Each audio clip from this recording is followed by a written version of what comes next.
بسم اللہ الرحمن الرحیم الحمد للہ والصلاة والسلام علی رسول اللہ وعلی آلہ وصحبہ ومن والاه اما بعد۔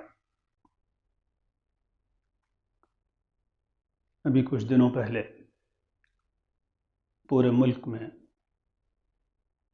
ایک واقعے کا شور اٹھا۔ ایک صاحب نے عدالت میں یہ عرضی داخل کی کہ قرآن میں کچھ آیتیں ایسی ہیں جو وائلنس، تشدد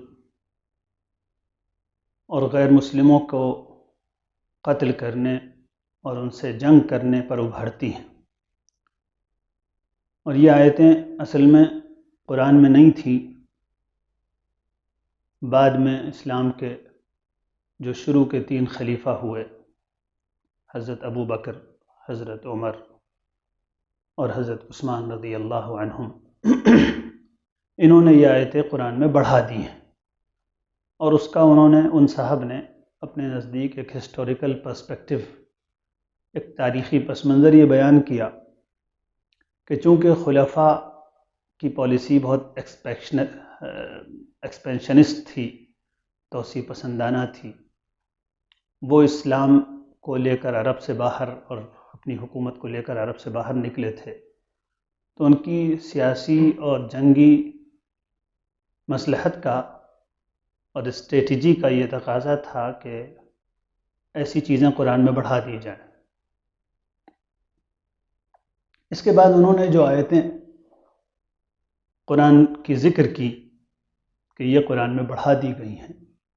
وہ 26 آیتیں ہیں۔ وہ سب کے سب وہ آیتیں ہیں جن میں لفظ جہاد آیا ہے، اور بڑی جلد بازی میں انہوں نے یہ فہرست اور یہ لسٹ تیار کی جو وہ ثابت کرنا چاہتے تھے یا کہنا چاہتے تھے کہ قرآن میں غیر مسلموں سے جنگ کرنے، بلکہ اندھا دھند مار دھاڑ، اس کو ہم انورٹڈ کاماز میں کریں گے، اندھا دھند مار دھاڑ کا جو حکم دیا گیا ہے، اس کی انہوں نے گویا اپنے نزدیک ایک لسٹ بنائی تھی، اور اتنی جلد بازی میں وہ لسٹ بنائی تھی کہ بہت سی ایسی آیتوں کو جس میں کسی جنگ، کسی قتل، کسی مقابلے، کسی وائلنس کا تذکرہ ہی نہیں، وہاں ایک پرامن ڈائلاگ کا تذکرہ ہے، ایک پیسفل ڈائلاگ کا تذکرہ ہے، ان کو بھی اس شامل کر دیا، بس یہ دیکھ کر کہ یہاں جہاد والا لفظ آیا ہے۔ حالانکہ جہاد کا لفظ اپنی روٹ کے لحاظ سے کسی بھی اسٹرگل اور کسی بھی مقابلے کے لیے بولا جاتا ہے جس میں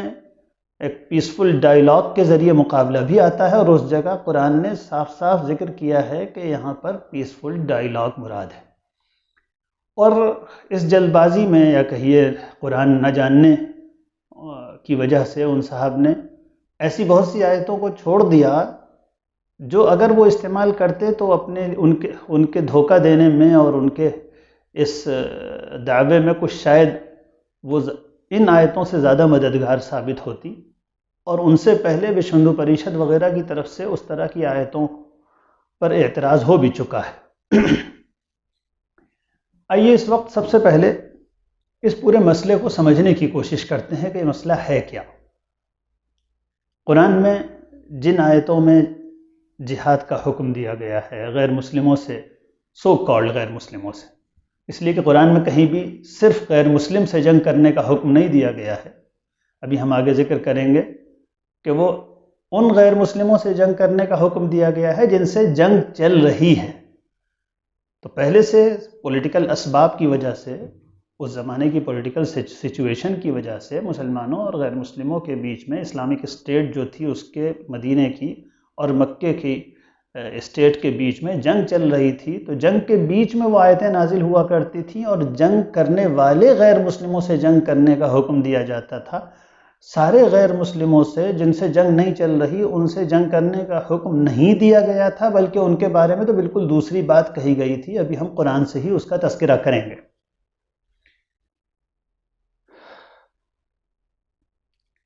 یہ شبہ چونکہ بار بار ہوتا رہتا ہے، اور اس زمانے میں کم سے کم ہم کہہ سکتے ہیں کہ گزشتہ 20-25 سال سے اس پروپیگنڈے کو بہت آگ دکھائی گئی ہے کہ اسلام سارے غیر مسلموں سے جنگ کرنے کا حکم دیتا ہے، اور مسلمانوں کے اندر قرآن ہے جو ایک وائلنٹ اسپرٹ پیدا کر رہا ہے، ان کو وائلنس سکھا رہا ہے، ان کو دوسری قوموں کے ساتھ مل جل کر رہنے سے روکتا ہے، مسلمان جہاں بھی ہوں گے وہ پرابلم کریٹ کریں گے۔ اس طرح کا پروپیگنڈا پوری دنیا میں بہت شدت کے ساتھ ہوتا چلا آ رہا ہے، خاص طور پر 9/11 کے بعد،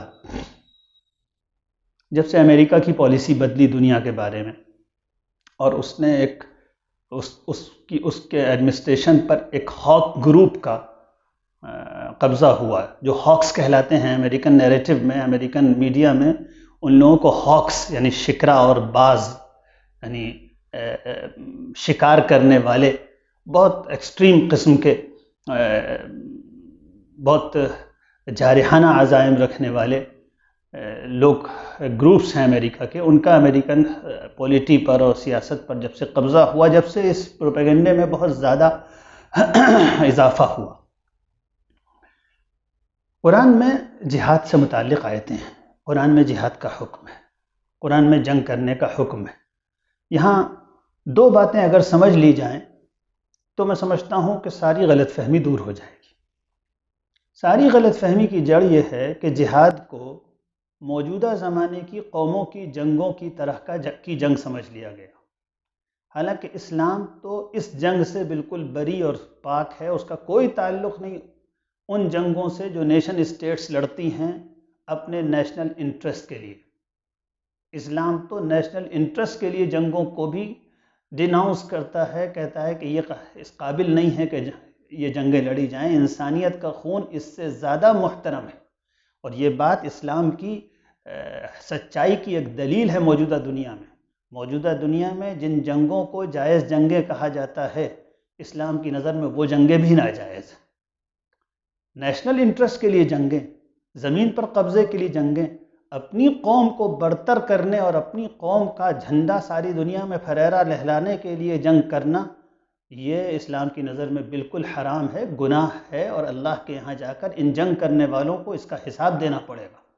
ان جنگوں کو اسلام ایکسیپٹ نہیں کرتا۔ انسانیت کا خون کیا اتنا سستا ہے کہ کوئی حکومت اپنی حکومت کی طاقت بڑھانے کے لیے، کوئی قوم اپنے نیشنل انٹرسٹ کے لیے دوسری قوموں پر حملہ کرے؟ یعنی کمزور کے لیے اب جینے کا حق نہیں بچا۔ اس فلسفی میں جو نیشن اسٹیٹ کی فلسفی ہے، اور بدقسمتی سے ہمارے ملک میں اس وقت یہ جاہلیت اور جہالت سر چڑھ کر بول رہی ہے، جسے راشٹرواد کا نام دیا جا رہا۔ راشٹرواد تو گھور ظلم ہے، سراسر جہالت ہے۔ انسان تو انسان ہے، اس میں ایک راشٹر اور دوسرے راشٹر کی تقسیم کیسی؟ انسان سب بھائی بھائی ہیں۔ اس میں تو اگر کسی سے لڑائی ہو سکتی ہے اور اختلاف کرنے کا حق ہے تو صرف اس بنیاد پر کہ ظلم اور انصاف کی بنیاد پر اختلاف کیا جائے، ظلم کے خلاف جنگ کی جائے، نہ حق کے خلاف جنگ کی جائے۔ یہ جو صورت ہے کہ یہ سمجھا گیا ہے کہ ایک ملک دوسرے ملک سے اپنے نیشنل انٹرسٹ کے لیے، یا مثلاً طاقت کے ریسورسز کے لیے، انرجی ریسورسز کے لیے، تیل کے لیے، گیس کے ذخیروں کے لیے جنگ کر سکتا ہے، اور ساری دنیا میں اس وقت انہی سب چیزوں کے لیے جنگ ہو رہی ہے۔ ساری دنیا کی جن جنگوں کو ہماری حکومتیں ایکسیپٹ کر رہی ہیں اور ہمارا میڈیا جن کو گلوریفائی بھی کر رہا ہے، وہ ساری جنگیں صرف اور صرف پیسے کے لیے اور مال پہ قبضہ کرنے کے لیے اور نیچرل ریسورسز پہ قبضہ کرنے کے لیے ہو رہی ہیں، اور یہ سب جنگیں انسانیت کی پیشانی پر داغ ہیں۔ انسان کو اس لیے نہیں لڑنا چاہیے۔ تو سب سے پہلی بات تو یہ سمجھنے کی ہے کہ اسلام نے جس جنگ کی اجازت دی ہے وہ یہ سب والی جنگیں نہیں ہیں۔ اسلام نے صرف اس جنگ کی اجازت دی ہے جو ظلم کے خلاف ہو۔ اسلام نے یہ بتایا ہے کہ کبھی کبھی ایسا ہوتا ہے کہ حکومتیں شوریدہ سر ہو جاتی ہیں، پاگل ہو جاتی ہیں، ان کے سر پر طاقت کا جنون سوار ہو جاتا ہے، وہ ظلم کرنے لگتی ہیں، وہ انسانوں کو غلام بنانے لگتی ہیں، وہ قوموں کو فقیر بنا کر اپنی قوم اور اپنے کور گروپس کو عیاشیوں کے مواقع جمع کرنے میں لگ جاتی ہیں، اور ساری دنیا میں اس وقت اسی لیے جنگ ہو رہی ہے۔ قرآن یہ کہتا ہے اور اسلام یہ کہتا ہے ایسے ظلم کو ختم کرنے کے لیے جنگ کی جائے، یہ جنگ جائز ہے۔ باقی اپنا قبضہ،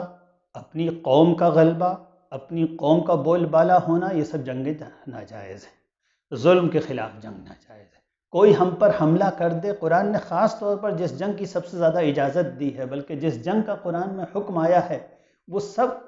وہ جنگیں ہیں یا وہ اس موقع پر حکم آیا ہے جب کسی دوسرے نے مسلمانوں پر، مدینہ کی چھوٹی سی اسلامی ریاست تھی، اسلامک اسٹیٹ تھی، اس کے اوپر جب باہر سے حملے ہوتے تھے تب وہ حکم آتا تھا کہ ان سے جنگ کرو۔ تو سب سے پہلی بات تو یہ سمجھنی چاہیے کہ اسلام میں جس جنگ کی اجازت ہے وہ اپنے ڈیفنس کی جنگ ہے، اپنے دفاع کی جنگ ہے۔ جب کوئی ہم پر حملہ کرے، ہمیں قتل کرنا چاہے، ہمارے ملک کو مٹانا چاہے، ہماری دولت پہ قبضہ کرنا چاہے، تب اس جنگ کی اجازت دی گئی ہے۔ دوسری جس جنگ کی قرآن میں اجازت دی گئی ہے وہ اس وقت کی جنگ ہے جب عرب کے لوگوں نے چاہا تھا کہ طاقت کے زور پر مسلمانوں کو اپنے مذہب میں، یعنی عرب کا جو مذہب تھا شرک کا، وہ مسلمانوں کو اسلام چھڑوا کر اپنے مذہب میں دوبارہ واپس لانے کے لیے طاقت استعمال کر رہے تھے، اور جبر کے ذریعے، ظلم کے ذریعے مجبور کر کے لوگوں کو اسلام سے پھیر کر اپنے مذہب میں لے جانے کی کوشش کر رہے تھے، جسے موجودہ زمانے کی زبان میں کہتے ہیں کہ مذہبی جبر۔ تو اس موقع پر اپنے دین پر جمنے اور اپنی مذہبی آزادی کے تحفظ کے لیے، مذہبی آزادی کی حفاظت کے لیے جنگ کا حکم یا اس کی اجازت دی گئی تھی۔ بس یہ دو موقع تھے جس کی اجازت دی گئی تھی قرآن میں، اور حکم دیا گیا تھا کہ جنگ کرو۔ دوسری چیز جس کا ان آیتوں اور اس طرح کی جتنا قرآن کے حکموں کے بارے میں اور اسلام کا جو جہاد کا انسٹیٹیوشن ہے، جہاد کا جو دستور اور قانون ہے، اس کے بارے میں جتنے شبہات ہوتے ہیں اور جتنے اعتراضات ہوتے ہیں، اس کی حقیقت سمجھنے کے لیے دوسری یہ چیز جاننی ضروری ہے کہ یہ جو آیتیں پیش کی جاتی ہیں کہ دیکھیے قرآن میں غیر مسلموں سے جنگ کرنے کا حکم دیا گیا ہے، اور واقعی قرآن میں 10 جگہ جنگ کرنے کا حکم دیا گیا ہے۔ یہ جتنی بھی آیتیں ہیں ان کے بارے میں سمجھنا چاہیے، اور بہت آسانی کے ساتھ بات سمجھ میں آ جائے گی۔ قرآن ایک بک کی طرح، ایک کمپائلڈ بک کی طرح، ایک کتاب کی طرح نازل نہیں ہوا ہے۔ ہمارے غیر مسلم بھائی عام طور پہ یہ سمجھتے ہوں گے، اور ہو سکتا ہے بہت سے مسلمانوں کو بھی یہ بات نہ معلوم ہو، کہ قرآن ایک کمپائلڈ بک، ایک مرتب کتاب کی طرح نازل نہیں ہوا ہے، بلکہ محمد صلی اللہ علیہ وسلم نے جب اللہ کی طرف بلانا شروع کیا لوگوں کو کہ او لوگو بتوں کی پوجا چھوڑ دو، ایک اللہ کی پوجا کرو، ایک اللہ کی عبادت کرو۔ صحیح یہ ہے کہ صرف ایک اللہ کی عبادت کی جائے، اللہ کا حکم یہی ہے کہ صرف اسی کی اپاسنا کی جائے، اسی سے اپنی ضرورتیں مانگی جائیں۔ اس کائنات میں، اس پورے یونیورس میں صرف ایک اللہ کا حکم چلتا ہے، اور اس کے علاوہ کسی کا حکم نہیں چلتا۔ باقی سب کمزور ہیں اور اللہ کے بندے ہیں اور اللہ کے سامنے مجبور ہیں،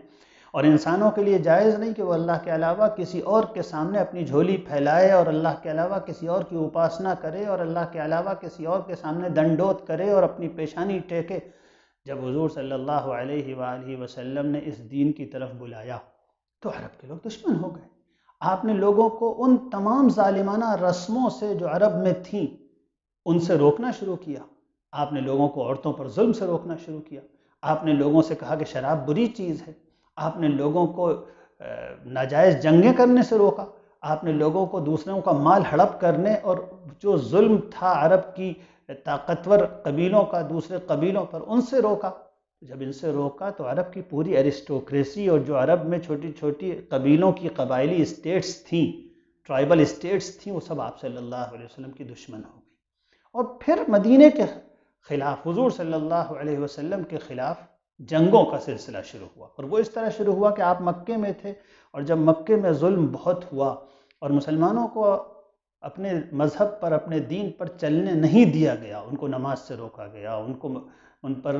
ظلم و زیادتی ہوتی تھی، ان کا مال چھین لیا جاتا تھا، تو محمد صلی اللہ علیہ وسلم اپنے ساتھیوں کو لے کر چپکے سے مدینے سے نکل لیے،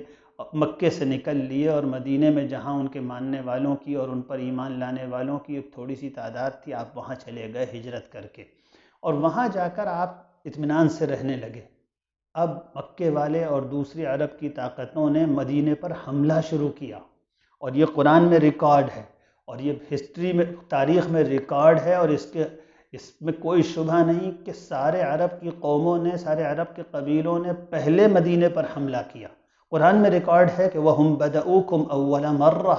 انہوں نے پہلے حملہ کیا۔ محمد صلی اللہ علیہ وسلم نے کسی پر پہل نہیں کی حملہ کرنے میں، پہل دوسروں نے کی۔ جب انہوں نے حملہ کیا تو بار بار جنگیں ہوتی تھیں، کئی جنگیں ہوئیں، جنگیں ہوتی تھیں تو اس جنگ کے موقع پر آیتیں اترتی تھیں۔ تو سب سے اہم بات یہ سمجھ لینے کی ہے کہ قرآن ایک کمپائلڈ بک کی طرح نازل نہیں ہوا، بلکہ جیسے جیسے حالات آتے جاتے تھے، جیسی جیسی مسلم سوسائٹی کو رہنمائی کی اور گائیڈنس کی ضرورت ہوا کرتی تھی، ویسے آیتیں آتی رہتی تھیں۔ ان آیتوں میں سوشل آرڈر کی اصلاح اور مسلمانوں کی اجتماعی نظام سے متعلق اصلاح کی آیتیں بھی ہوتی تھیں۔ ان آیتوں میں عبادتوں کا طریقہ بھی سکھایا جاتا تھا کہ تمہارے دھارمک ریچولز کیسے انجام پائیں گے۔ ان آیتوں میں پچھلی قوموں کے قصے بھی ہوا کرتے تھے کہ پہلے زمانے میں بھی جب ہدایت اور سچائی کا راستہ لے کر انبیاء اللہ کے نبی آئے ہیں تو ان کی مخالفت کی گئی ہے، اور انہوں نے بھی بڑی آزمائشوں اور مصیبتوں کے بیچ میں سے راستہ بنایا، لیکن بہرحال سچائی دلوں کو فتح کرنے میں کامیاب ہوئی۔ یہ سب مضامین بیان ہوتے تھے۔ پھر جب جنگ ہوتی تھی، کوئی حملہ ہوتا تھا یا جنگ کے حالات ہوتے تھے، تو اس وقت حکم آتا تھا، وہ لوگ مسلمانوں، او محمد پر ایمان لانے والوں، بزدل مت بننا، تم پر حملہ ہو رہا ہے، جنگ کرو، اپنی اور اللہ کے رسول کی حفاظت کرو، تم اللہ کے دین کی حفاظت کرو، اس لیے کہ تمہارے ذریعے اللہ کا دین محفوظ ہے۔ تو یہ اس موقع پر آیتیں نازل ہوتی تھیں۔ یہ بات اگر ذہن میں رہے کہ یہ سب آیتیں کسی پیسفل کنڈیشن میں، کسی امن کی حالت میں، کسی معاہدے کی حالت میں دوسری اسٹیٹس کے ساتھ نہیں نازل ہوتی تھیں، بلکہ جب جنگ ہو رہی ہوتی تھی یا جنگ کے بادل سر پر کھڑے ہوتے تھے، اس وقت یہ آیتیں نازل ہوتی تھیں۔ تو ان آیتوں کو ایک ایبسٹریکٹ شکل میں لے لینا، ایک ایبسٹریکٹ آیتوں کے طور پر سمجھنا، یہ قرآن کو غلط سمجھنا ہے۔ یہ جنگ کے بیچ میں نازل ہونے والی آیتیں اور ورسز ہوتے تھے۔ ایک اصول یہ ہے۔ دوسری بات یہ ہے کہ ان آیتوں پر جو قرآن میں یہ موجود جہاں پر ہیں، ان کے کانٹیکسٹ پر اگر غور کیا جائے، ان کے ٹیکسچول کانٹیکسٹ پر بھی، اور یعنی ان کی وہ جو قرآن کا ٹیکسٹ ہے، جو قرآن کی عبارت ہے، اس کے آگے اور پیچھے کی ورسز بھی دیکھی جائیں، اسی طریقے سے اس کا جو زمانہ ہے، اس زمانے کا کانٹیکسٹ بھی اگر دیکھا جائے، اس وقت کے جو پولیٹیکل انسیڈنٹس ہو رہے تھے، ان انسیڈنٹس کے چوکھٹے میں رکھ کر ان آیتوں کو دیکھا جائے، اور یہ پوری ہسٹری ریکارڈ ہے۔ قرآن ہمارے پاس ایسے نہیں پہنچا، بلکہ قرآن جن حالتوں میں نازل ہو رہا تھا، اس کا پورا ہسٹوریکل آرڈر ہمارے پاس محفوظ ہے۔ تو اگر اس کو اس ایرا میں رکھا جائے، اس وقت رکھا جائے جس وقت وہ آیتیں نازل ہو رہی تھیں، تو ہمیں یہ کانٹیکسٹ ہمیں صاف صاف بتاتا ہے، خود قرآن کا کانٹیکسٹ بتاتا ہے کہ یہ کس سے متعلق ہے۔ ان صاحب نے تو بڑی جہالت کے ساتھ بہت سی آیتیں ذکر کر دیں، ان میں سے بہت زیادہ شبہے کا سبب بننے والی 2-3 آیتوں کو ہم ذکر کرتے ہیں، اور اس کا قرآن سے کانٹیکسٹ ذکر کر دیں گے، اور باقی کے بارے میں اپنے ناظرین کو ہم دعوت دیں گے کہ قرآن کوئی چھپی ہوئی کتاب تو ہے نہیں، ویدوں کی طریقے سے کہ صدیوں چھپی رہی اور کسی کو اس کے پڑھنے کی اجازت بھی نہیں تھی، اور جو پڑھ لے یا سن لے تو اس کے کان میں سیسا گرم کر کے ڈال دیا جائے۔ قرآن ایسی تو کوئی کتاب ہے نہیں، کھلی کتاب ہے، ہر مارکیٹ میں دستیاب ہے،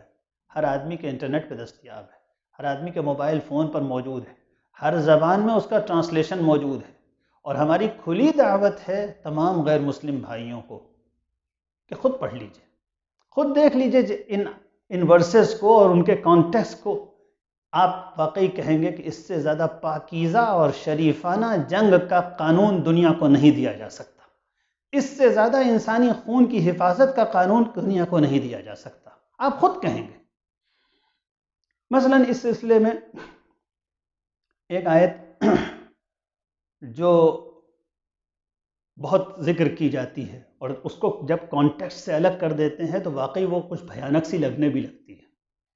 سب سے پہلے ہم اس کو لیتے ہیں. قرآن میں ایک چیپٹر ہے، سورت ہے جسے سورہ توبہ کہتے ہیں، قرآن کا 9واں چیپٹر ہے. اس 9th چیپٹر میں ایک آیت ہے، فَاقْتُلُوا الْمُشْرِكِينَ حَيْثُ وَجَدتُّمُوهُمْ وَخُذُوهُمْ وَاحْصُرُوهُمْ وَاقْعُدُوا لَهُمْ كُلَّ مَرْصَدٍ. تم مشرکوں کو، شرک کرنے والوں کو، جو خدا کے علاوہ دوسروں کو پوجتے ہیں، ان کو جہاں پاؤ وہاں قتل کرو اور ان کے لیے گھات لگا کر بیٹھو اور جہاں ملے ان کو پکڑ کر گرفتار کرو. تو اگر اس کو اس کے کانٹیکسٹ سے الگ کر دیا جائے تو واقعی ایسا معلوم ہوتا ہے کہ مسلمانوں کو انسانوں کا شکاری بنا دیا گیا ہے. میں اس کانٹیکسٹ تو بعد میں ذکر کروں گا. یہ بتائیے کہ کوئی بھی انسان ایسی بھیانک باتیں قبول کر سکتا ہے؟ اگر کسی خدا کی کسی کتاب میں ایسی بات آ جائے تو خدا کی بات، خدا کی کتاب، اس کو ماننا تو دور کی بات ہے. اگر اس کا یہی مطلب ہے کہ سارے انسانوں کو، سارے غیر مسلموں کو، irrespective of their conditions، ان کے حالات اور ان کی جو پوزیشنز ہوں اور ان کے جو کام ہوں، اس سب کو نظر انداز کر کے ہر غیر مسلم کو بس مار دھاڑ کے پیچھے پڑ جاؤ سارے مسلمانوں، ایسی بات اگر کسی کتاب میں آ جائے تو خدا کی کتاب ہونا تو درکنار بات، کسی شریف انسان کی وہ کتاب بھی نہیں ہو سکتی. کسی شریف انسان کی جس کے دل میں انسان، جس کے اندر ذرہ برابر بھی انسانیت ہے، یہ اس کی کتاب نہیں ہو سکتی. اس چیپٹر کو ذرا یہ کھول کے دیکھ لیجئے، یہ ہے کس سے متعلق؟ یہ آیتیں عام غیر مسلموں یا پولیگیمی اور خدا کے علاوہ دوسروں بہت سے خداؤں کو پوجنے والوں سے متعلق بالکل نہیں ہے، یہ غلط ہے. یہ صورت تو شروع ہی وہاں سے ہوتی ہے. یہ پورا چیپٹر، یہ پورا کانٹیکسٹ بتا رہا ہے کہ عرب میں مکے کے جو مشرکین تھے انہوں نے ایک الائنس بنایا تھا مدینے کے خلاف، اور مدینے کے خلاف لگاتار وہ 10 سال سے 9 سال سے 8 سال سے جنگ کر رہے تھے. اس مدت میں کبھی اگر معاہدہ ہوتا بھی تھا، کوئی پیس کا پیکٹ ہوتا بھی تھا، تو اس کو وہ دھوکہ دے کر توڑ دیتے تھے. انہوں نے خود جنگوں میں پہل کی تھی، بار بار معاہدے توڑے تھے، بار بار حملے کیے تھے، اور مسلمانوں کو ان کے ہاتھوں بہت نقصان اٹھانا پڑا تھا. قرآن یہ کہتا ہے اس چیپٹر میں کہ یہ گفتگو، یہ جو اس وقت بات ہو رہی ہے، صرف مکے کے اور مشرکوں اور ان کے الائنس کے بارے میں ہو رہی ہے. کانٹیکسٹ بالکل صاف ہے. اس چیپٹر کی دوسری ہی آیت میں کہا گیا ہے، بلکہ پہلی ہی آیت میں غالباً، إِلَى الَّذِينَ عَاهَدتُّم مِّنَ الْمُشْرِكِينَ. یہ ان عرب کے ان شرک کرنے والوں اور بتوں کی پوجا کرنے والی قوم سے متعلق باتیں کی جا رہی ہیں جن سے پہلے معاہدہ ہوا ہے اور انہوں نے پھر معاہدہ توڑ دیا ہے. جنگ بندی کا معاہدہ، سیز فائر کا معاہدہ ہوا تھا مکے والوں کے ساتھ، اور انہوں نے دھوکہ دے کر سیز فائر کو توڑ دیا تھا، اور پھر ان کی طرف سے خطرہ تھا کہ پھر وہ حملہ کریں گے اور پھر مسلمانوں کا خون بہے گا. اس صورتحال میں صرف ان لوگوں کے بارے میں یہ بات کہی جا رہی ہے، دنیا کے عام بتوں کی پوجا کرنے والے اور پولیگیمی کے مذہب والوں کے بارے میں یہ بات نہیں کہی جا رہی. اس کا ایک خاص کانٹیکسٹ ہے، یہ صرف ان عرب کے مشرکوں کے بارے میں کہی جا رہی ہے. اور یہ اس طرح نہیں کہی جا رہی کہ جہاں ملے وہاں پکڑ کے مار دو، بلکہ اس سے پہلے یہ بھی کہا گیا ہے کہ ان لوگوں سے کہہ دو کہ 4 مہینے کا وقت ہے، ہمارے اور تمہارے بیچ میں اب اعلان جنگ ہو چکا ہے، ہمارا اور تمہارا جو سیز فائر تھا وہ ختم ہو چکا ہے، 4 مہینے کا وقت ہے، 4 مہینے کے اندر کہیں جا سکو تو چلے جاؤ، ورنہ پھر حملہ کریں گے ہم اور پھر نہیں بچ پاؤ گے. تو یہ صرف ان عرب کے مشرکوں سے کہا جا رہا ہے جن سے جنگ چل رہی تھی، بلکہ اسی کانٹیکسٹ میں اور اسی چیپٹر میں ان کے بارے میں یہ بھی کہا جا رہا ہے کہ انہوں نے بار بار سیز فائر توڑے ہیں. الذین ینقضون عہدہم فی کل مرہ، ورس نمبر 56، 56ویں آیت میں کہا گیا الذین ینقضون عہدہم فی کل مرہ، ان سے بار بار سیز فائر ہوا، انہوں نے دھوکہ دے کے سیز فائر کو توڑا اور تم پر حملہ کیا ہے. اسی صورت میں یہ بھی کہا گیا وَهُمْ بَدَؤُوكُمْ أَوَّلَ مَرَّةٍ، یہ وہ لوگ ہیں جنہوں نے تم سے خود جنگ چھیڑی ہے، تم نے ان سے جنگ نہیں شروع کی ہے۔ ان لوگوں کے بارے میں کہا جا رہا ہے کہ ہاں ان کو جب سیز فائر ختم ہو جائے، 4 مہینے کی مدت ختم ہو جائے، تو ان سے کہہ دینا کہ اب ہم حملہ کریں گے، اور جہاں تم لوگ پائے جاؤ گے پھر ہم تمہیں قتل کریں گے۔ یہ صرف ان کے بارے میں ہے، دنیا کے عام غیر مسلموں کے بارے میں بالکل بھی نہیں ہے۔ اسی طریقے سے اسی مضمون کی آیت بعض لوگوں کے بارے میں اور کہی گئی کہ ان سے جنگ کرو اور ان کو قتل کرو۔ یہ آیت ہے چیپٹر نمبر 4 سورہ نساء کی آیت نمبر 89۔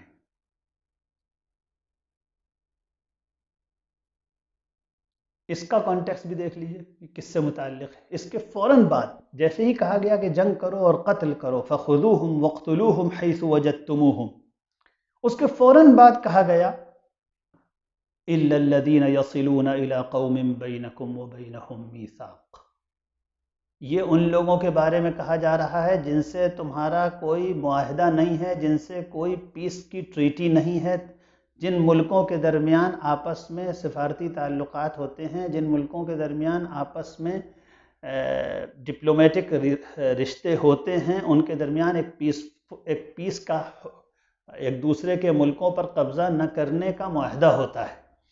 اور خاص طور پر جب سے دنیا کے سارے ملکوں نے اقوام متحدہ UN کے، یونائٹڈ نیشنز کے چارٹر پر دستخط کیے ہیں اور یونائٹڈ نیشنز کے ممبر بنے ہیں، تو انہوں نے یہ یونائٹڈ نیشنز کے سارے ممبرز آپس میں انہوں نے معاہدہ کیا ہے کہ ہم آپ کی زمین پر قبضہ نہیں کریں گے، آپ ہماری زمین پر قبضہ نہیں کیجیے گا، ہم آپ پر حملہ نہیں کریں گے، آپ ہم پر حملہ نہیں کریں گے۔ اس طرح کے معاہدے کے بارے میں تو قرآن نے خود کہہ دیا إِلَّا الَّذِينَ يَصِلُونَ إِلَىٰ قَوْمٍ بَيْنَكُمْ وَبَيْنَهُمْ مِيثَاقٌ، یہ جنگ کرنے کا حکم ان لوگوں کے بارے میں نہیں ہے جن کے تمہارے درمیان پیس کا یا ایک دوسرے پر حملہ نہ کرنے کا کوئی معاہدہ ہے۔ تو اگر اس کو کرنٹ پرسپیکٹو میں دیکھیے کہ قرآن کی اس وقت کی دنیا میں قرآن کا حکم کیا ہے، تو ہم کہہ سکتے ہیں کہ جتنے ملک UN کے ممبرز ہیں، جتنے مسلم ملک اور جتنے غیر مسلم ملک UN کے ممبر ہیں، یہ سب آپس میں ان کا معاہدہ ہے، ان کا پیس ٹریٹی ہے۔ اس میں اگر کوئی غیر مسلم ملک مسلمانوں پر حملہ نہیں کرتا خود اور اس معاہدے کو نہیں توڑتا، تو قرآن کی ان آیتوں کا کوئی اپلیکیشن اس صورتحال پر نہیں ہوگا، اور قرآن نے ایسوں سے جنگ کرنے کا بالکل حکم نہیں دیا ہے۔ ان کے ساتھ تو امن کے ساتھ ہی رہنا ہے۔ اسی سلسلے میں، اسی کانٹیکسٹ میں ایک جگہ کہا گیا فَإِنِ اعْتَزَلُوكُمْ فَلَمْ يُقَاتِلُوكُمْ وَأَلْقَوْا إِلَيْكُمُ السَّلَمَ فَمَا جَعَلَ اللَّهُ لَكُمْ عَلَيْهِمْ سَبِيلًا۔ دیکھو یہ غیر مسلم اگر تم سے خود جنگ نہ کریں، دیکھیے آؤٹ آف کانٹیکسٹ کسی چیز کو کچھ بھی بنایا جا سکتا ہے، کچھ کا کچھ بنایا جا سکتا ہے، اور یہی ہو رہا ہے اس وقت۔ تو اسلام کے خلاف سچی بات یہ ہے کہ اسلام اور مسلمان اس وقت سب سے زیادہ مظلوم ہیں۔ پوری دنیا کا میڈیا ان کے خلاف افواہیں پھیلانے پہ لگا ہوا ہے، اور سب سے زیادہ بدترین پروپیگنڈا اور سب سے زیادہ جھوٹا پروپیگنڈا اسلام اور مسلمانوں کے خلاف ہمارے ملک میں ہو رہا ہے، ہندوستان میں ہو رہا ہے۔ تو اس وقت تو کیا کہا جائے، اس ظلم کی بس اللہ ہی سے اس کا شکوہ کیا جا سکتا ہے۔ انہی آیتوں میں جن کو کہا جاتا ہے کہ اس میں قرآن نے حکم دیا ہے کہ غیر مسلموں سے جنگ کرو، مارو اور قتل کرو، انہی آیتوں کے کانٹیکسٹ میں آگے پیچھے کہا جا رہا ہے، اگلی ہی آیت میں، آیت نمبر 90 میں کہا جا رہا ہے، سورہ نساء چیپٹر 4 آیت نمبر 90 کہا جا رہا ہے فَإِنِ اعْتَزَلُوكُمْ، اگر یہ غیر مسلم تمہیں چھوڑ دیں، تم پر حملہ نہ کریں، فَلَمْ يُقَاتِلُوكُمْ، اور تم سے جنگ نہ کریں، اور تم سے وَأَلْقَوْا إِلَيْكُمُ السَّلَامَ، اور تمہارے ساتھ امن کے ساتھ رہنے پر راضی ہو جائیں، وَأَلْقَوْا إِلَيْكُمُ السَّلَامَ فَمَا جَعَلَ اللَّهُ لَكُمْ عَلَيْهِمْ سَبِيلًا، تو اللہ نے تم کو ان کے خلاف جنگ کرنے کی اجازت نہیں دی ہے۔ اگر یہ غیر مسلم خود تم سے جنگ نہ کریں اور تمہارے خلاف تم سے الگ ہو جائیں، جنگ نہ کریں اور تمہارے ساتھ معاہدہ کر لیں صلح کا، تو پھر تم کو ان سے جنگ کرنے کی اجازت نہیں ہے۔ تو اس طرح کے کانٹیکسٹ میں یہ آیتیں آیا کرتی تھیں۔ کوئی قرآن پڑھے گا تو اس کو خود بھی یہ باتیں اپنے آپ سمجھ میں آ جائیں گی۔ ایک اور جگہ جن لوگوں سے جنگ کرنے کا حکم دیا گیا، اور سب سے زیادہ اس میں جو آیتیں اس پروپیگنڈے میں استعمال کی جاتی ہیں وہ سورہ توبہ کی آیتیں، اس لیے ہم خاص طور پہ سورہ توبہ ہی سے ثبوت بھی دینا چاہتے ہیں۔ سورہ توبہ میں جنگ کرنے کا بڑا پرجوش حکم دیا گیا، تلوار اٹھاؤ، جنگ کرو، ان لوگوں کو چھوڑنا مت، نرمی مت دکھانا، یہ سب باتیں سورہ توبہ میں کہی گئیں۔ لیکن ساتھ میں ایک تو وہ بات کہی گئی تھی جو ہم نے ذکر کی کہ کانٹیکس میں صاف ذکر ہے کہ یہ کن لوگوں کا تذکرہ ہے، عرب کے، مکے کے وہ غیر مسلم جنہوں نے جنگ چھیڑ رکھی تھی اور بار بار سیز فائر کا وہ النگھن کرتے تھے، بار بار حملے کرتے تھے، دھوکہ دے دے کر حملے کرتے تھے، اور قرآن میں کہتا ہے کہ انہوں ہی نے جنگ کی شروع کی، جو یہ ہسٹوریکل فیکٹ ہے کہ مدینے والے بیچارے ڈرے چھپے بیٹھے رہتے تھے اور مدینے سے نکل ہی نہیں پاتے تھے، باہر سے آ کے انہوں نے حملے بار بار کیے تھے۔ تو ایک تو وہ صاف بتاتا ہے کانٹیکسٹ یہ کس کے بارے میں ہے۔ پھر اتنے ہی پہ قرآن نے بس نہیں کیا، بلکہ قرآن اس سے آگے بڑھ کر کہتا ہے کہ یہی نہیں، صاف صاف یہ کہتا ہے کہ وہ غیر مسلم جو تم سے جنگ نہ کریں اور جنہوں نے تمہارے ساتھ کیا ہوا پیس کا ٹریٹی یا سیز فائر کا جو ٹریٹی تھا وہ خود نہیں توڑا ہے،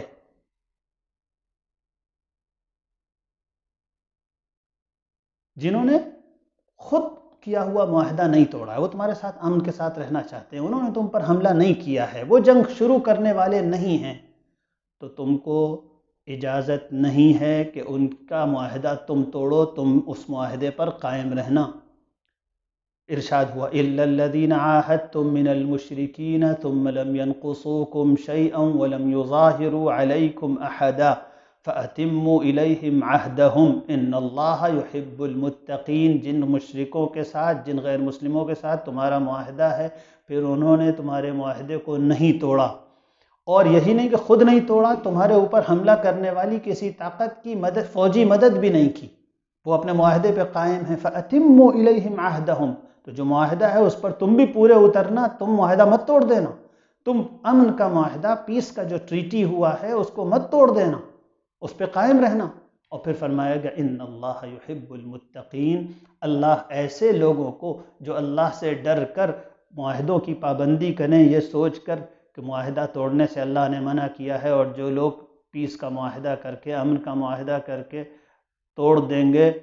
تو اللہ کے ہاں ان کو عذاب دیا جائے گا، ان کو جہنم کی آگ کا سامنا کرنا پڑے گا۔ جو لوگ یہ سوچ کر معاہدوں کا خیال رکھیں اور امن پر قائم رہیں، اللہ تعالیٰ ایسوں کو پسند کرتا ہے۔ تو قرآن کی تو یہ تعلیم ہے۔ اس طرح بالکل واضح ہو جاتا ہے کہ قرآن نے جہاں بھی جنگ کرنے کا، قتل کرنے کا حکم دیا ہے وہ عام غیر مسلم کو نہیں دیا ہے، بلکہ عین جنگ کے وقت میں، جس وقت جنگ چل رہی تھی اور یہی مکے کے مشرکین سے سخت جنگوں کا سلسلہ جاری تھا اور اسلام کا وجود خطرے میں تھا، رسول اللہ صلی اللہ علیہ وسلم کی جان خطرے میں تھی، اس وقت آیت اترتی وَإِن جَنَحُوا لِلسَّلْمِ فَاجْنَحْ لَهَا وَتَوَكَّلْ عَلَى اللَّهِ۔ اگر یہ لوگ اب بھی صلح پر آمادہ ہو جائیں اور جنگ چھوڑنے پر راضی ہو جائیں اور تم سے یہ کہیں کہ ہم صلح کر لیں گے، تو تم بھی صلح کو قبول کر لینا اور جنگ چھوڑ دینا اور اللہ پر بھروسہ، اللہ کے حوالے معاملے کو کر دینا۔ تو قرآن نے تو کھلی تعلیم دی ہے کہ جو بھی دوسرا ملک، جو بھی غیر مسلم صلح کرنے پہ تیار ہو، تم کو بھی اس کے ساتھ صلح کرنی ہے۔ جب یہ بات سامنے آ گئی تو اب ایک آیت اور ہم سن لیں جس سے پتہ چلے گا کہ کسی غیر مسلم کی جان بھی اسلام کی نگاہ میں کتنی قیمتی ہے۔ قرآن میں کہا گیا کہ کسی نے اگر قتل خود نہیں کیا ہے اور وہ تمہارے ساتھ جنگ نہیں کر رہا ہے تو اس کا خون بہت احترام کے قابل ہے، اور اس کا خون بہانا اور اس کو قتل کرنا اللہ کو سخت ناراض کرنے والی بات ہے، اور اس کا قیامت میں مرنے کے بعد اس کی سخت سزا ملے گی۔ انه من قتل نفسا بغیر نفس او فساد فی الارض فکأنما قتل الناس جميعا، کسی ایک جان کو مار ڈالنا ناحق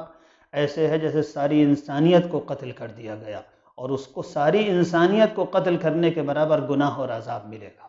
ایسی سخت سزا ہے خدا کے ہاں۔ تو جس قرآن نے انسانی جان کو ایسا مقدس اور محترم قرار دیا ہے، اس کتاب میں کیسے یہ کہا جا سکتا ہے کہ غیر مسلموں کو اندھا دھند مارو جاؤ؟ یہ تو بالکل جھوٹ بات ہے۔ محمد صلی اللہ علیہ وآلہ وسلم نے اپنی ایک حدیث میں کہا ہے، من قتل معاہدا لم یرح رائحۃ الجنہ، جس نے کسی ایسے غیر مسلم کو مار دیا جس غیر مسلم کے ساتھ کھلی ہوئی جنگ نہیں تھی بلکہ معاہدہ تھا، تو اس کو جنت کی خوشبو بھی سونگھنے کو نہیں ملے گی۔ مثلا ہم لوگ ہندوستان میں رہتے ہیں، یہ ہمارے ساتھ رہنے والے ہندو بھائی ان کا ہمارے ساتھ معاہدہ ہے۔ وہ معاہدہ کیا ہے؟ وہ انڈین کانسٹیٹیوشن پر معاہدہ ہے، وہ انڈین اسٹیٹ پر معاہدہ ہے، وہ کو سٹیزنشپ کا معاہدہ ہے۔ ہم سب ایک ملک کے باسی ہیں۔ یہ ایک معاہدہ ہے، یہ ایک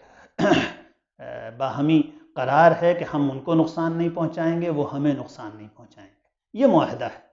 اس طرح کے معاہدوں کے بارے میں کے بعد یہ سمجھا جاتا ہے کہ ہم سب ایک دوسرے کو نقصان نہیں پہنچانے والے ہیں۔ میں سڑک پر نکلتا ہوں تو مجھے معلوم ہے کہ کوئی میرا مال نہیں لوٹے گا، اور اگر کوئی لوٹے گا تو وہ مجرم قرار پائے گا۔ اسی لیے میں اطمینان سے اس ملک میں رہ سکتا ہوں، کوئی غیر مسلم اسی لیے اطمینان سے رہ سکتا ہے۔ اور انسانی سوسائٹیز کے بیچ میں یہ ایک انڈر اسٹوڈ، جسے کہیں کہ ڈی فیکٹو معاہدہ ہوا کرتا ہے۔ حضور صلی اللہ علیہ وسلم نے فرمایا، من امن رجلا على نفسه ثم قتله حمل لواء الغدر یوم القیامہ ولو كان المقتول کافرا۔ یہ بھی صحیح حدیث ہے کہ کسی شخص نے اس طرح کے کسی معاہدے کے ذریعے کسی غیر مسلم کو اطمینان دلایا ہوا ہے کہ مجھ سے آپ کو نقصان نہیں پہنچے گا، پھر اس کے بعد وہ اس کو قتل کر دے دھوکہ دے کر،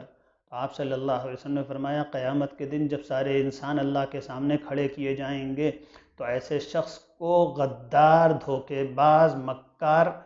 اور معاہدہ توڑنے والے کی شکل میں پیش کیا جائے گا اور سزا دی جائے گی۔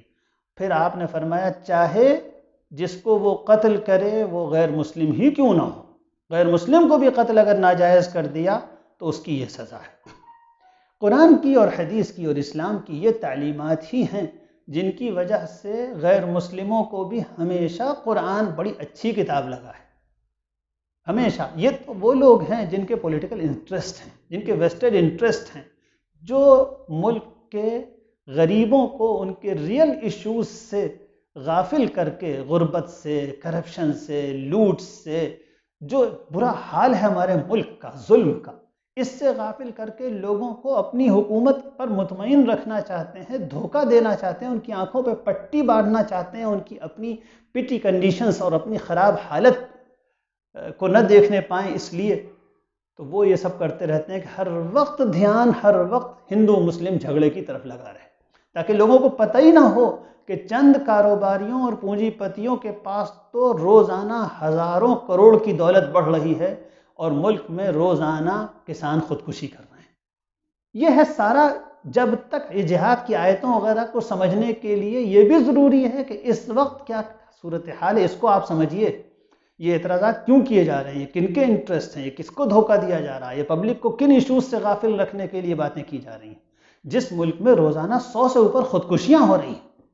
جس ملک میں بے روزگاری کا یہ حال ہے کہ لاکھوں انجینئرز لاکھوں روپے کی تعلیم حاصل کرنے کے بعد بے روزگار ہیں، جس ملک میں 80% سے زیادہ لوگ مال نیوٹریشن اور غذائی کمی کے شکار ہیں،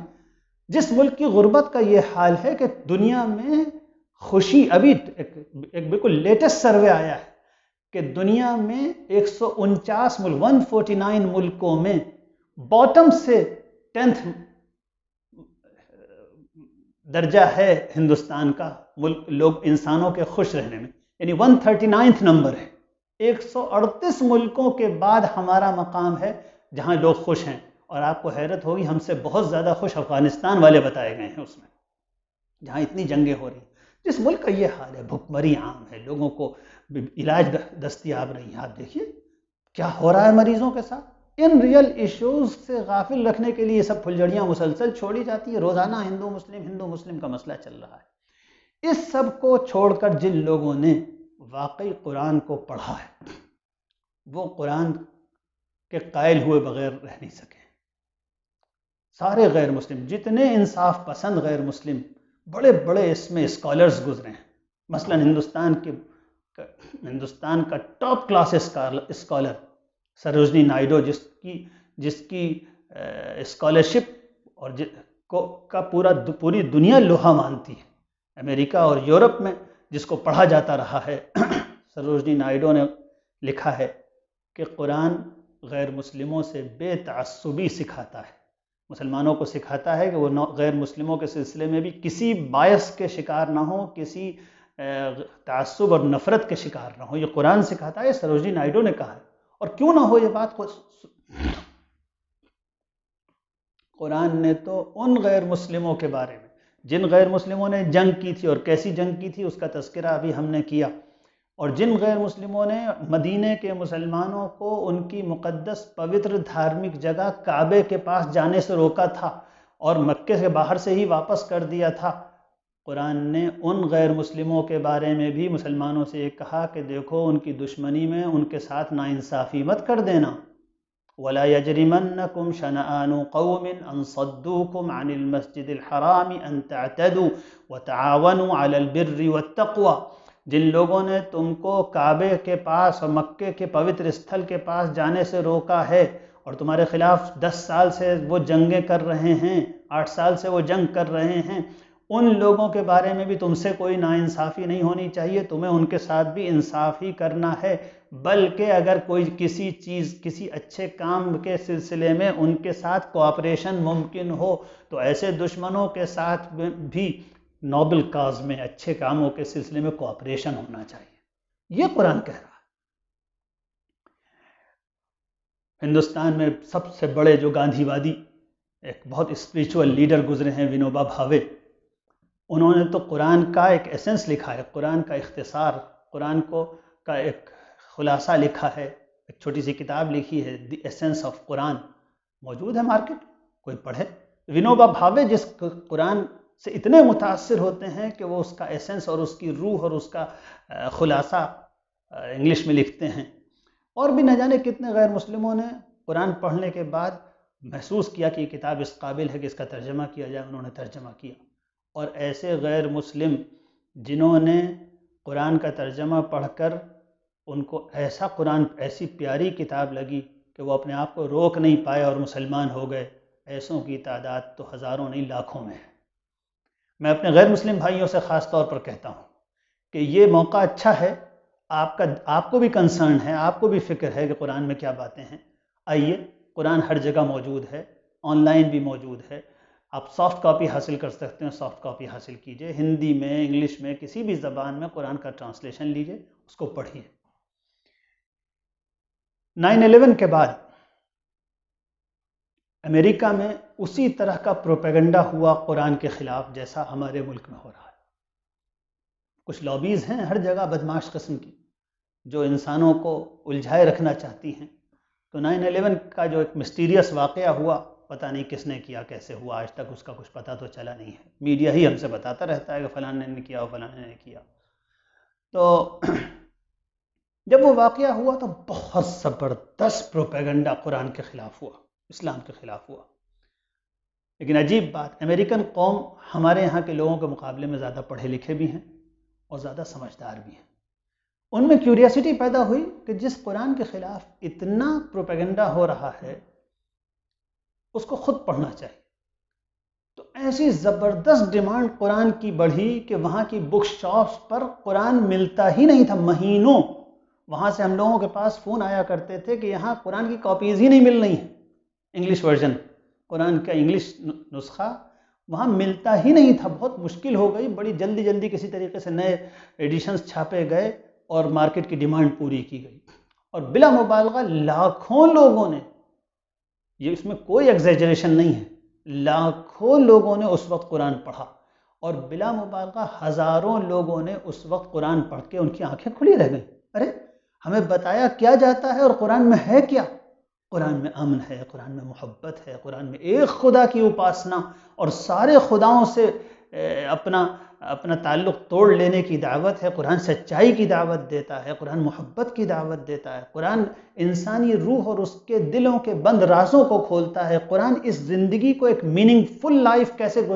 گزاری جائے اس کی تعلیم دیتا ہے، انسانوں کے کلیشز اور ان کے اسٹرگلز کا خاتمہ کیسا ہو اس کے اصول دیتا ہے، ایک اچھی دنیا کیسے بنائی جائے، پولیٹیکل سسٹم ایک جسٹ پولیٹیکل سسٹم، ایک جسٹ اکنامک سسٹم کیسا ہوتا ہے، اس کی تعلیم قرآن میں جب انہوں نے پڑھی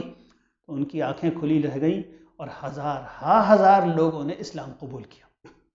ان میں بڑے پولیٹیکل لیڈرز بھی تھے، ان میں بڑے تاجر بھی تھے، ان میں بڑے اسکالرز بھی تھے، ان میں گلیمر کی دنیا کے لوگ بھی تھے۔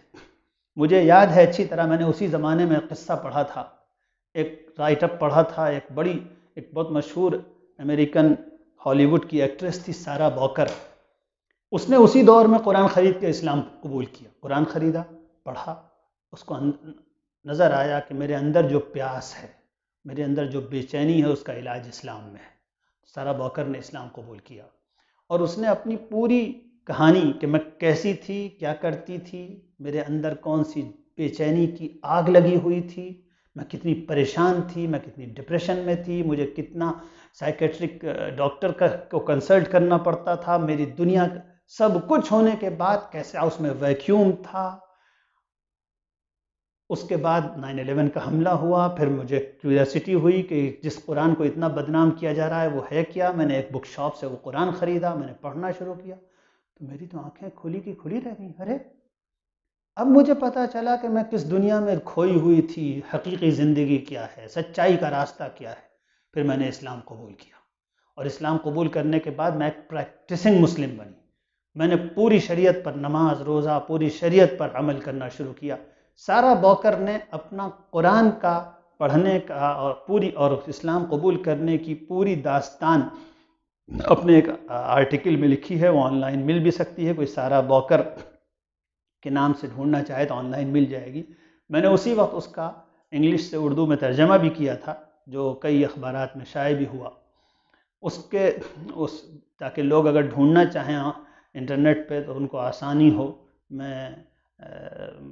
اپنے دوستوں سے عرض کروں گا کہ ڈسکرپشن میں اس کا لنک دے دیں۔ سارا باکر اس کا نام ہے اور اس نے اپنے آرٹیکل کا عنوان لگایا تھا how I shed my bikini for نقاب، میں نے بکنی چھوڑ کر پردہ اور نقاب کیوں اختیار کیا۔ آپ بھی اگر قرآن پڑھیں گے تو آپ بھی اسی ایکسپیرینس سے گزریں گے جس ایکسپیرینس سے سارا باکر گزری، اور جو بھی قرآن پڑھے گا وہ جان لے گا کہ یہ سب کچھ جو کہا جاتا ہے اس میں جھوٹ کے علاوہ کچھ بھی نہیں۔ وآخر دعوانا ان الحمد للہ رب العالمین۔